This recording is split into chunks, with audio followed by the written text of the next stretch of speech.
2 of the 50-yard War on the Floor, Arena Football 1988. Along with Chicago Bears tight end Emery Moorehead, I'm Les Grobstein. We'll be with you all season long on the Bruisers radio network and also tonight here on Channel 50 as well, as the Bruisers will open the season on the road this campaign against the New England Steamrollers. It's interesting that the Steamrollers was the name selected because one of the original National Football League franchises was known as the Providence Steamrollers. They were in that Canton, Ohio auto firm in which George Stanley Hallis and several others helped found professional football as it is now, Emery. And tonight, the Bruisers will try and spoil the debut in the league of New England. But New England, even though they're a first-year club, might be a slight favorite. Well, they are. They have a very good team built very heavily on offense. They have some very good weapons out there. The quarterback, I think, is very good. But I like Chicago's chances also because good teams are built on defense, and our team is heavily on defense this year. That's what Perry Moss is doing. The coach of the Bruisers, Perry Moss, is a former assistant with the Chicago Bears under Abe Gibran, and he is building it basically on defense like the Pittsburgh Gladiators, the team that had the best record in arena football a year ago did, and he was an assistant under Joe Herring. Ironically, last night, Pittsburgh defeated Detroit 58-51 in the opener before 16,000 at Joe Louis Arena, Emery, and Mike Hohensee, who Bear fans remember played for the Spare Bears, threw 9 touchdown passes. Well, I hope we can get that kind of action out here tonight because the game is really exciting. There's a lot of passing, hardly any running. It's a dream for a quarterback, as Hohensee has seen. And tonight, the Bruisers have Ben Bennett, who set many records, NCAA as well as ACC records. So I'm looking for him to have a pretty good game. He beat some of the records of your teammate Jim McMahon that Jim had set at Brigham Young. That's hard to do because he threw quite a bit of passes, and he had the record for the most passes completed and also the most attempted, along with 7 other NCAA records. One of the best all-around players in arena football is Bill Stone, the Bruisers running back. He led the league in rushing and tackling last year. We'll talk about tonight's game and look at the starting lineups right after this timeout on Channel 50 and the Bruisers Radio Network.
Providence Civic Center in Providence, Rhode Island. Crowd filing in. Les Grobstein along with Emery Moorehead, and some of these fans were actually entering this beautiful facility in the center of the capital of Rhode Island a good hour before scheduled kickoff tonight, Emery. I'm quite impressed with the way people are turning out. At 16,000 last week, and the Bruisers set to re-debut in the Horizon a week from tonight. That's right. A lot of people were filing in as many as a couple of hours ago, getting tickets, a lot of walk-up sales. We hope we can have the same in Chicago because I think tonight you're going to see a very exciting football game. Let's look at the starting offensive lineup for the New England Steamrollers. Beginning at quarterback will be number 8, Harold Smith. He's a speedster. He has a very good arm, and he is able to get out of difficulty quite a bit. Now, Harold Smith led them to a great comeback victory over Los Angeles in Florida. He's 6'3", 205 out of Texas Southern. You're looking now at the offensive lineup, the offensive line for the New England Steamrollers. Cleotis Jones will be the running back as well as the linebacker. Kevin Murphy, Mike Niese be on the offensive line along with Jeff Oliver as the Steamrollers are coming out. for the Chicago Bruisers. Opening at defensive end will be Keith Williams. And the nose guard and also center on offense will be Brent Johnson. The Chicago defense, Billy Stone, leading tackler in the league a year ago. Reggie Smith, who's a great two-way player. And opening up at quarterback is Ben Bennett out of Duke University. The officials for tonight's game, assigned by Jack Pitkus, the supervisor of arena football officials. The referee, Bill Parkinson. The linesman is Hank Lepore. Side judge is John Bradley. And Carl Pagnelli is the field judge. Bruisers kicking off. This is Marco Morales putting toe into it. It's heading to the goal line. And now the Steamrollers. Moving out with it is Chris Brewer down the far sideline across the 20 to about the 23-yard line. Reggie Smith finally made the stop. Smith 6'3", 205 out of Texas Southern. Cleotis Jones at 6 feet, 238 from Florida State will be the running back. The lone setback. James Pratt be the wing back and free safety, 5'11" out of Rhode Island, hometown product. Tony Slayton will be a wide receiver from Texas A&M.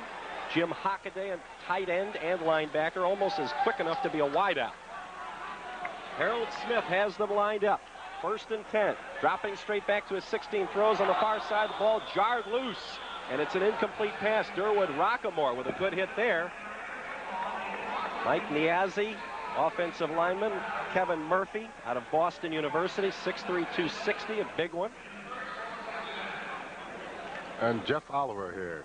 He's also 6'4", 265 from Boston College. That first play tonight, incomplete. Somewhat of the jitters, first game of the year. Sometimes those things happen.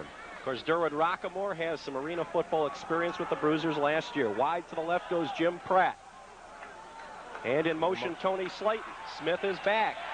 And he gets it off. It's completed to Slayton, who turns the corner. The 15, he's to the 10, and goes flying out of bounds into the sideboard at about the 13-yard line of the Chicago Bruisers. Finally forced out by Carl Aikens out of Northern Illinois University. Oh, it's a great play there, and a lot of times you see these players, there's no place to go out of bounds in this league. You have to turn it upfield, and that's exactly what he did on that play. That's why they say no place to hide. Now, last year, anybody that saw a Bruiser home game in the Horizon remembers there was a lot more room. But they are uniforming all the arenas this season. Very little space.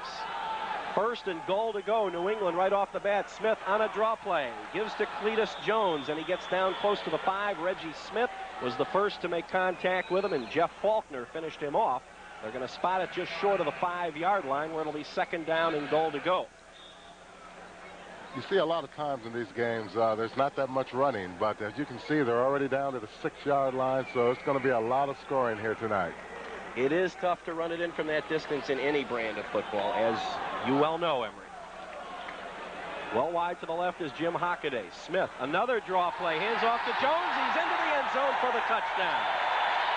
Carl Aikens tried to stop him short of the goal line, but the blocking opened up on the right side, and Cletus Jones scores from 6 yards out, and it doesn't take the Steamrollers very long to get on the board. Cletus Jones is a very good running back, played at Florida State, and he has a lot of experience, but he's been injury prone, so this is a great opportunity for him. 12:36 on the clock. Took him 2:24 to score. Here is the place down and the kick by Dave Jacobs, and it's off to the right, no good. And so New England will settle for a 6-0 lead, and some of the angry and very hungry crowd starts to boo. We will come back with more action with New England leading the Bruisers 6-0 after this on Channel 50 and the Bruisers Radio Network.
Officially a 5-yard scoring run by Cletus Jones.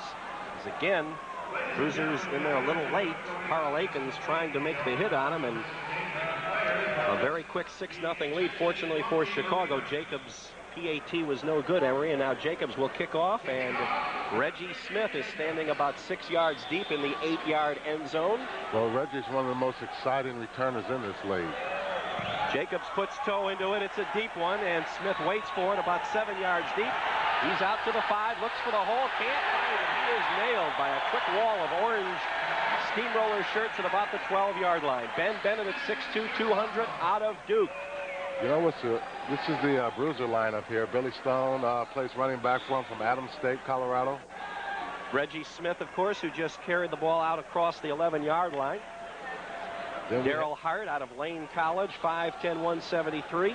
And wide to the left as we start is going to be Aikens. Stone, the lone setback behind Ben Bennett, who pitches to Stone. He's got a nice hole out across the 15. Plows forward, close to the 20-yard line. He's going to pick up about 8 yards. Bill Stone led the league in rushing last year. Carl Aikens, the aforementioned former NIU Husky. Brent Johnson was with the club all last season at center and nose tackle. Jeff Faulkner out of Southern University at 6'4", 295. He's a big one. Keith Williams, former Florida Gator. Second and about 2, slot left formation. Smith in the slot. Aikens comes in motion. Another pitch to Stone. He will get close and I believe pick up first down yards, but there's a flag on the play. Nailing him was Tony Slayton. Plays both wide receiver and DB for the Steamrollers. You're not allowed to play zone defense in arena football. There is an official up in the air. A holding is the call against Chicago, and that really hurts. If you're detected playing that zone defense by the official up in the top of any arena, they will radio down to the ground, and they were almost calling those in preseason as much as baseball. Umpires have been calling balks this season. Unfortunately, penalty against the Bruisers on this play, and you know, I think they've had some success. We talked last year, the 2 games that the Bruisers did win, they ran the ball very successfully, and it looks like they're trying to establish that run early here tonight. Now remember, the clock continues to move on incompleted passes, and even if you go out of bounds, except for the final minute of each half. Penalty will make it 2nd and 5, ball back at the Bruisers' 17-yard line. Aikens to the right. Hart comes in motion. Backing up Bennett, his first pass, and he completes it to Aikens at midfield. Falls forward to about the 24-yard line of New England, and indeed the Bruisers will have a first down this time. Aikens was being covered on the play by, again, Tony Slayton, who's been very busy, and trying to help him out was Mike Neesey. This game is a tremendous game, trying to play both ways. As you see Aikens there, a former Raider, trying to play both ways. They call it an Iron Man game, this arena football. Carl Aikens sent wide to the left. Daryl Hart to the right by Bennett. Now Reggie Smith moving in motion one way, now the other. Bennett back, pops it over the middle, and too high and too hot for Daryl Hart to handle. He drew double coverage that time from Jim Pratt and also from Cletus Jones. Yes, that time Reggie Smith in motion came just about 5 yards downfield, and I believe he was the open receiver on the play. As there was double coverage to Bennett's right, he had an open receiver to his left. Bennett was with Dallas and Cincinnati during the NFL strike last year. Reggie Smith again goes in motion. Bennett straight back. He's getting good time. He's throwing deep down the middle for Aikens. Carl Aikens spikes the ball and sends it right to the feet of Jim Pratt. They're getting this crowd excited already out here, but that was a 24-yard pass, Bennett to Aikens. Bennett again given lots of protection. Aikens had his man beat easily and just had his shirt tugged at as he fell forward into the end zone. The Bruisers have tied it. Marco Morales now will have a chance to put Chicago in the lead. I think that has to help Bennett a lot. He hasn't played football in quite a while, and this is a good chance for him to hit that first pass for a touchdown. That's got to help his confidence. Bennett will hold. Here is Morales' kick. It's up and perfect. So Chicago takes the lead for the first time. We have 10:03 left to go in the first quarter. It's the Chicago Bruisers 7 and the New England Steamrollers 6. The Steamrollers 6. We apologize a little telephone number. Difficulties with the scoreboard. 969-4600. Write it down. We'll tell you why it's significant in a moment. You can see Bennett had all the time in the world, like you said. Great catch out there, and the Bruisers have an early lead.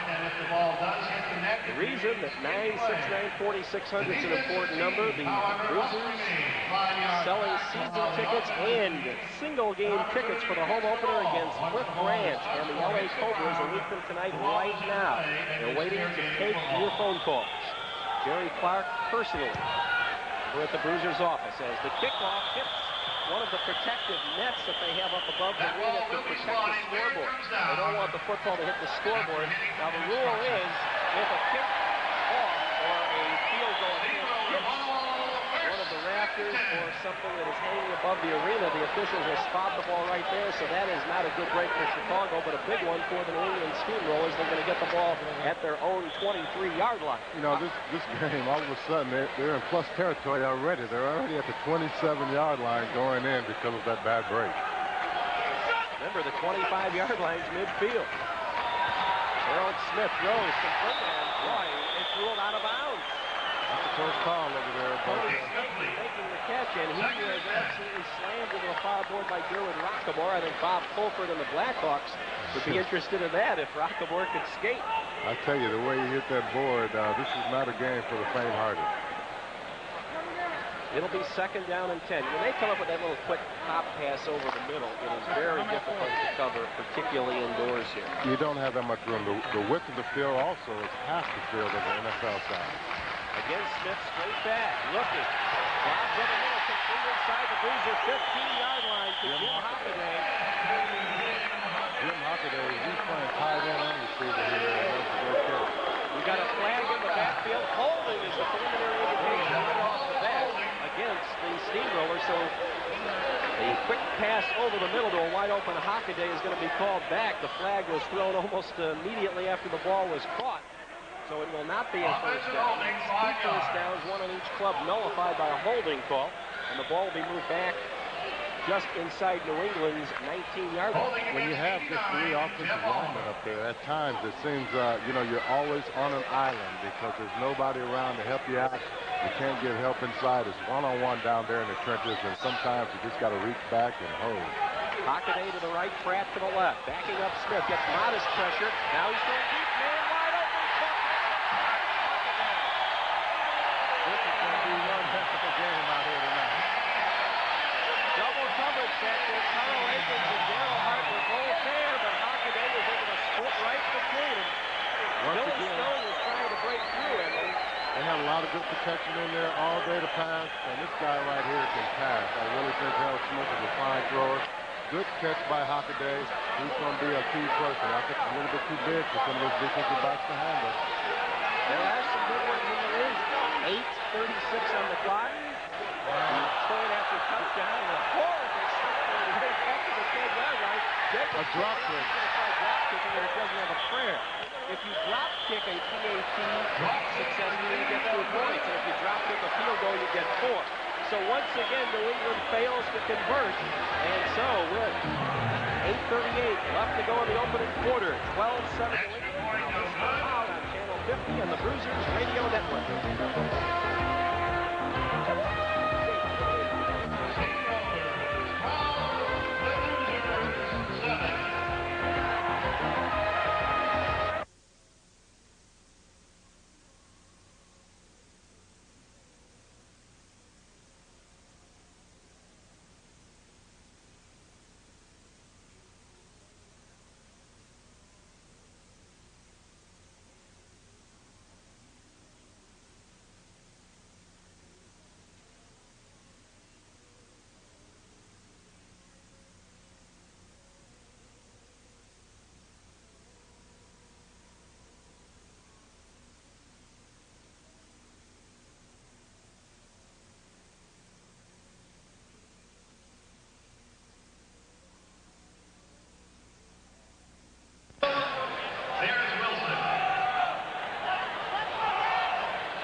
Jacobs about to kick off for the Steamrollers, who have regained the lead 12-7. Reggie Smith, who holds the arena record with a 58-yard kickoff return, did it at Washington last year against the Commandos.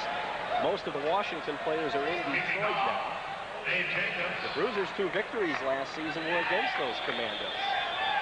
And Reggie standing again about 2/3 deep in that 8-yard long end zone.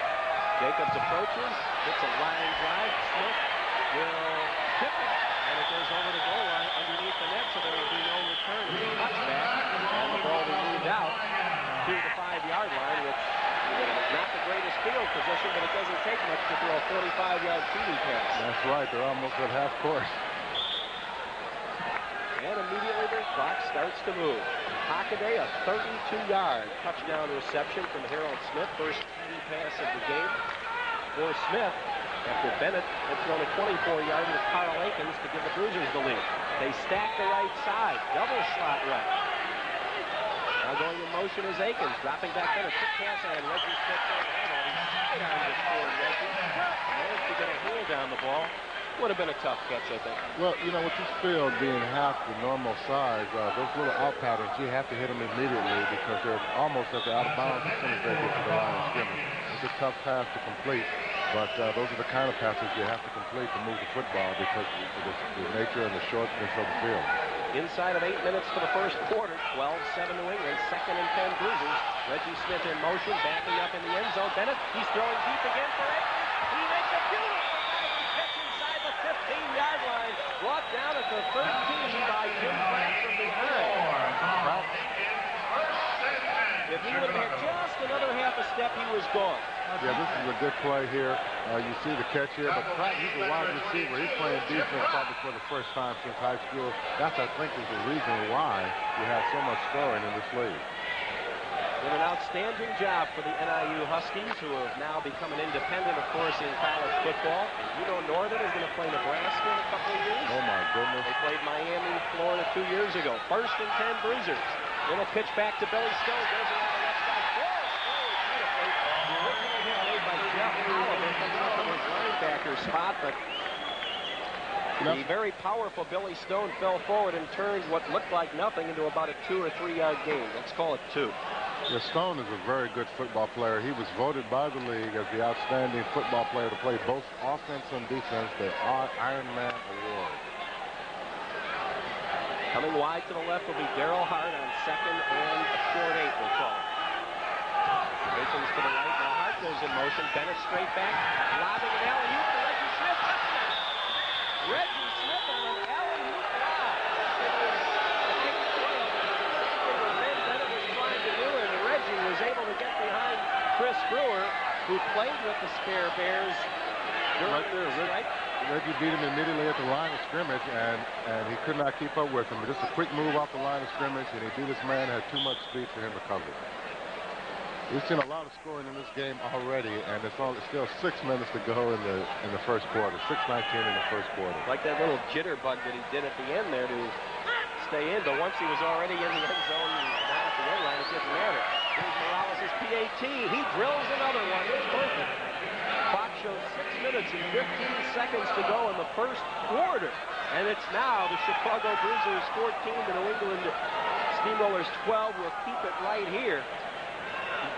Bennett again straight back, and that lob was the play all the way, Emery. That's it. When you have that much room out there on the field and you got a guy as quick as Smith is, all you got to do is give him a little lob because he can beat his man immediately. I think they're finding matchups. Matchups in this game are going to be so important because you can't exploit, you can't hide a weak player in this game. One substitute allowed per quarter in arena football. Several did-you-knows, so to speak. And you know what's also amazing is the same guys out here lining up for this special team, this kickoff and this kickoff return. These are the guys that are going to play. And now it is Morales kicking off again, and this time it's going to go back into the end zone to Chris Brewer.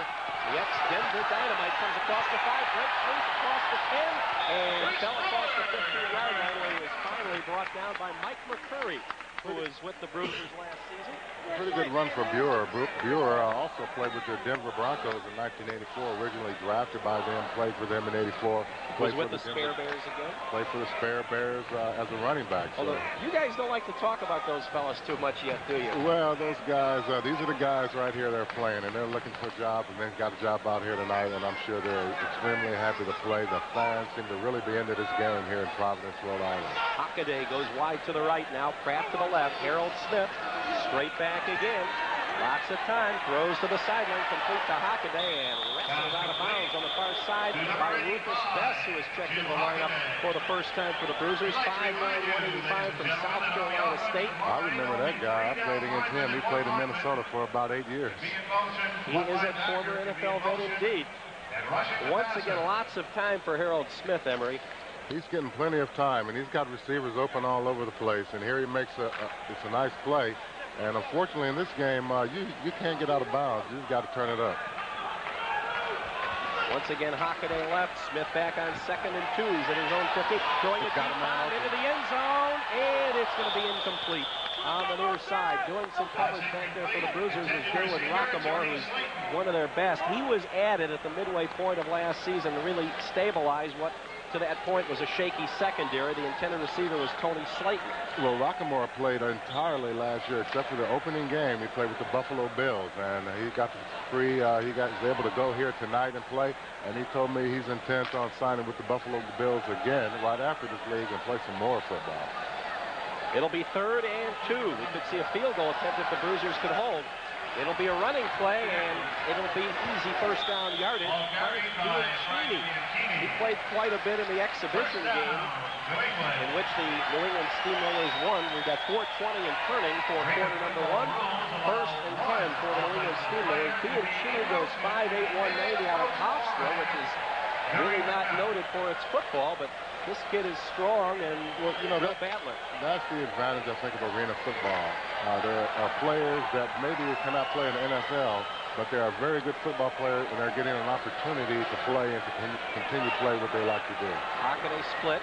It's a misdirection play out of Era Parsegian, and it goes to Tony Slayton. He'll pick up about 2 or 3 yards. Brought down at about the 21-yard line of the Chicago Bruisers. That time they had a wing back in the backfield along with the halfback, a 2-back set, and the one back that used a little cross action. One back went to the left, the other came to the right, sort of on like a sprint draw action. Picked up about 4 yards on that play. Call it 2nd or about 6. They're starting that wave here. That's something that Chicago fans never do, and I'm kind of glad of that. Backing up Smith. Rolling right, being chased, throws. Completes it for a first down, just barely inbounds to Jim Pratt again. Again, the coverage was being provided by Rufus Bess. Pratt is an excellent receiver. He went to the University of Rhode Island out here and is known locally by all these fans. And this is his first year in professional football. Gene Roll, 6'3", 275 out of Dubuque College, also played a year or 2 at Iowa State. The man who was putting the pressure on Smith. It's the first time he was really chased out of whatever kind of pocket was there. Well, now Eugene, he's a good football player. He's been in the Bears training camp for a couple of years. He's putting pressure on this man right now. Pass in the end zone, deflected, and it's intercepted, I believe. By Bess. Rufus Bess. Rufus Bess makes the interception. It was deflected, and Bess was able to make a beautiful diving grab. Okay, I think New England drive will come to an end. You see Eugene Rural on the left applying a lot of pressure, pushing that packet back, and here's the tip pass. And stripped there by number 42, and Rufus Bess comes up with the interception. So the Bruisers on the touchback take over at their own 5-yard line. And Ben Bennett, who is 4 for 6, 75 yards and 2 touchdowns. Now Clyde Skipper is in at wide receiver and goes wide to the left, and Rufus Bess to the right. Now timeout called here by the Bruisers. There was a little confusion. Want to remind you the home opener coming up a week from tonight. The Bruisers will be entertaining the Los Angeles Cobras, who are comprised mainly of players who won the championship in Denver a year ago. And that includes a player they have just added, a fella you've certainly heard of. We're talking about Cliff Branch. Tickets on sale right now. You call 969-4600. Season tickets available, as well as single game tickets. That's Skipper there making the play, stripping that ball there. He's in the ball game now, and you can see there that Rufus Bess comes up with the interception. Yeah, next week's game, it's going to be a good one. Right now, if you call and order tickets, you'll receive a free $10 Bruisers cap for every season ticket purchase, just as a little extra bonus. 969-4600 the number. Right now, they'll take those phone orders. The Cobras, you mentioned Cliff Branch. Cliff, he left the University of Colorado when I came there, and he's still playing football. That timeout, by the way, was called by the Steamrollers. They had a little confusion in their defensive alignment, but now we're all set to go. They're getting some new players in here in this game. You get one substitute, you get one per quarter, and I think now they're getting some people in. Best to the right. Bennett straight back, little lob pass, and quickly, out of bounds on the near side. Steve Spahn. It was Steve Spahn. On 5'10", 175. He is a local product out of Wheaton College, former Crusader. And again, on that little quick pass, Emery, hard to cover. It's very tough to cover. You get it, you turn upfield, and he's picked up 7 or 8 yards. Very good completion by Bennett. He seems to be playing with a lot of confidence. Chris Brewer making the stop. He's their defensive specialist. It'll be 2nd down and 3, 7-yard pickup. Bennett back again. Lots of time. Throws complete. And the ball was dropped. A wide open Rufus Bess. Hey, a veteran like Rufus shouldn't drop that one in. Well, I think Rufus is used to being on the other side of the football, and now he's playing receiver, and he's thinking about what he would be doing if he was on that side, and that's probably drilling that guy in the back. I think I know what happened. He's used to picking a pass off and running forward as an interception, and instead he was trying to go the other way, and maybe he was just a little out of kilter timing-wise. Well, they're looking at 3rd down situation now. 3rd and about 3. Very important series here for the Bruisers. Osea Lewis, a tight end, lined up in the backfield. Billy Stone out. Here's a little silent pass caught for a 1st down for the Bruisers by Clyde Skipper. And again, Ben Bennett has just been brilliant here in this 1st half. It's been a situation where it's seesawed back and forth, and whoever flinched first, whoever failed to score first, would have a huge disadvantage. The Bruisers have gotten 2 PATs from Marco Morales, whereas Jacobs has not been able to put either through, one because of a horrible snap. And now the Bruisers, after the interception, have the ball, and they're on the move. 1st and 10 at their own 19-yard line. In motion comes Clyde Skipper. Again, Bennett. Good time throwing down the middle and off the fingertips of Clyde Skipper. Would have been a tough catch, but one that perhaps could have been made, but Clyde stuck his hand out, I think he might have turned the wrong way. It looked like he was running a corner pattern, and all of a sudden the ball was thrown over his inside. He tried to adjust and make a great catch, but it went just off his fingers for an incomplete pass. There would have been a little backspin on the ball. I think it would have come back to him. It'll be 2nd down and 10. A rare incompletion for Ben Bennett here in this 1st quarter, which has only 5 seconds left in it. This is the final play of it. Long pass down the far side. Bennett out of bounds, and we have a flag on the play. We have a holding call for halves against Mike McCurry. Well, it's a great play by Chris Brewer, but they're going to take this penalty, I'm sure. They declined it. It would be 5 yards for holding, of course. Nope, they want to decline it. So time has expired here in the 1st quarter. The Bruisers will have 3rd and 10 coming up when we return with 2nd quarter action. The score, the Chicago Bruisers 14, the New England Steamrollers 12. We'll be back after this on Channel 50 and the Bruisers Radio Network.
Television.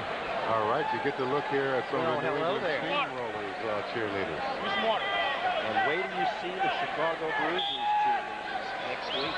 Kathy Core is put together. You know Kathy Core is responsible for the Lovables. One's responsible for some hostesses at Wrigley Field for the Cubs, and of course the Honey Bears. 3rd and 10 as we start the 2nd quarter. Bruisers wide open. Bennett throwing Jesus. Has a man open.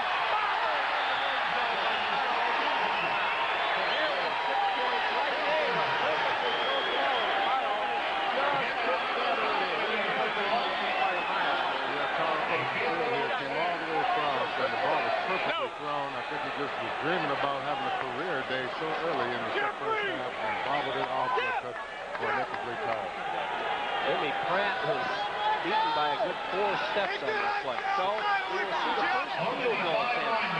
This ball will be spotted back at the 12-yard line, so this is going to be a 46-yard field goal attempt. Here's the first one. It's blocked and completed. Bobbled around and picked up by Fred. And he was nailed from behind by Jeff Faulkner near midfield. And it was just on the New England side of the 50-yard line. So that was one of the few times that New England was able to break through. Morales trying a real long one, but one within his range. And it was deflected. And so New England gets the ball back to him by just 2 points at their own 24-yard line. Pratt made another heads-up play, picked up the loose ball, and ran up the midfield for that. And I think the Bruisers have tried to exploit him earlier in the game. Harold Smith beat earlier in the game. Carl Aikens just beat him for a touchdown. I think they're going to exploit him here in this game and try to take advantage of this lack of defense. I want to send our best regards to Stanley Mantry, who is the father of Kim Mantry, the marketing director of Arena Football, just underwent some surgery. Backing up Harold Smith. Modest pressure, throws over the middle. His own 2-yard line goes past Rockamore.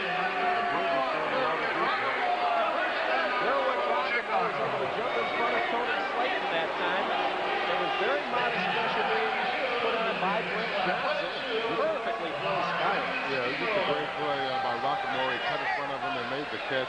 And as we talked about earlier, Perry Morris was heavily on defense, and that Rockamore is a defensive specialist. A lot of time in the pocket for Smith. And a nice ball, but a great cut and a good break on the ball to get 1 foot down. Only 1 foot needs to be down in this league to be complete. All right, Billy Stone back in now, and Bennett might have checked off at the line. Inside his own 1. Stone gets the cross. Just at his own 5-yard line. He was gang tackled. Tony Slayton making the main hit for the New England Steamrollers. Well, they needed to get out of there. They were working on about a half-a-yard line, and they really needed it. There you see Billy Stone, the Iron Man of the Year award, and that exemplifies the best offensive, defensive player in the league. When you lead the league in rushing and in tackles, I'd say that says it all. Pick up a 3, we'll call it 2nd and 7. Backing up, Bennett in his end zone, throwing out for Reggie Smith, and he collides with his own teammate and loses the ball in New England territory at the 24. Reggie got it, but he collided with Darryl Hart. I think on this play, there's the 2 players, just wasn't enough room. One was supposed to be clearing that pattern out on a go pattern, and Smith came underneath, or Lewis came underneath to catch the pass in the right up underneath it, but both of them went after. They had a collision, incomplete pass, probably just a little bit of a short field there. I think Hart accidentally got his hand in the way, and then he just didn't see Reggie. It'll be 3rd down and about 7. Ball still to the Bruisers on 5. In motion, brings Hart again. Bennett back. Lob over the middle for Reggie Smith is way over his head. And the Bruisers are going to be forced to kick it away from their own end zone. This could be very touchy here, Lance. I don't know what you're going to do. They're working with a short end zone back there, and that'll make it about, it's probably how long? Well, we'll see exactly where it's going to be spotted. If it's kicked from the goal line, it's a 58-yard attempt. Morales has a pretty good show, but 58 is extreme for anybody. And he had his last one blocked. They've got to protect here, otherwise the Steamrollers going to have incredible field position. They have Chris Brewer standing back in his own 3. Bennett holding the first down. He gets it up. It's not blocked. It's going down toward Brewer in his own 5, up to the 10. He got away from 1 from Brent Johnson, got up to midfield, and finally got pushed out of bounds by Bennett. Holding on that last play. I bet he hasn't done that in quite a while. Try to make a tackle like that on a special team, but that was an excellent return by Chris Brewer. Puts him in the plus territory. They're over the 25-yard line. A heck of a hit that time shown by Bennett. He showed me something there. Tomorrow night, there's more arena football on the tube as the Los Angeles Cobras will be home at the LA Sports Arena against the New York Knights. ESPN carrying that one. The Bruisers will appear at least twice on ESPN and perhaps as many as 3 more times on Channel 50. Dropping back Harold Smith. Play action. Rush. Throws. Wide open in the end zone. Caught for a touchdown. Jim Hockaday was able to beat Carl Aikens that time. Aikens tried to catch up That pass took a long time to come down, but Hockaday was so wide open and the pass was so perfectly thrown, there was nothing that Carl Aikens could do. Hockaday is a big receiver. He goes 6'5", 215, and Aikens is going to have a tough time handling Hockaday all day today. It's going to be a approximately 23-yard touchdown pass. So the Steamrollers have regained the lead here. 18-14 the score. Once again, Dave Jacobs will attempt with Harold Smith holding. Long count. Jacobs is 0 for 2 in PATs. High snap. He's going to drop kick it. He booms it up. And good. A 2-point drop kick.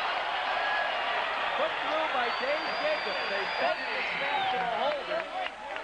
Smith, and instead it went to Jacobs. He banged the 2-pointer through, and New England leads by 6. We've got 11 minutes and 11 seconds. Aces wound on the scoreboard with the Steamrollers now leading by a score of 20-14. Next week, prior to the Bruisers home opener, which kicks off at 9 o'clock, by the way, after those on horizon. That's to accommodate ESPN. The Bruisers are going to have a preliminary game between members of the media and also between several former Chicago Bears players like Brian Bassler, Bob Thomas, some fellas you played with, certainly, Emery. And it's going to be Doug Buffone and quite a bit of, it's going to be a lot of fun. And as you saw on the graphic up there earlier, that drop kick is worth 2 points now. And also, you know, if you do that, if you drop kick a field goal, it's worth 4 points in this game. So the Steamrollers, I think maybe they ought to keep on drop kicking Dave Jacobs because he's had 2 extra points that he hasn't made. Jacobs now hits that net above the scoreboard, and the Bruisers are going to get good field position because that net hangs high above the 20-yard line. So on a positive note, Chicago will get pretty good field position, but Reggie Smith doesn't get a chance to return. That's probably just as good for the New England Steamrollers team because Reggie's very dangerous. Boy, what a turnaround that drop touchdown pass by Aikens was, and then the Bruisers had a field goal block, and New England comes back and scores. The Bruisers instead would have had a bigger lead. That's a 24-yard TD pass from Harold Smith to Hockaday. Bennett now with good field position. Lines them up, sends hard in motion, drops back again, plenty of time. Going for Reggie Smith. He's open. He's got it. 5-yard line. Touchdown. Reggie Smith passes right away on the first play, comes back with a beautiful pass from Ben Bennett. This game is going to be very high scoring. Well, that's another 24-yard TD pass. We've had 3 from that distance. Carl Aikens from Bennett earlier. Hockaday just grabbed one from Smith, and it didn't take Ben Bennett long to burn the Steamrollers on a 24-yard pass to Reggie Smith, who is running roughshod over a lot of the defenders, whoever New England seems to put on him. That time, they tried putting a linebacker, Frank Bianchini, on him at the line, and he got right past him. Reggie's one of the most exciting players in this league. The place down, the kick by Morales is good again. He's 3 for 3. 10 minutes and 47 seconds now to go in the first half here in Providence, Rhode Island.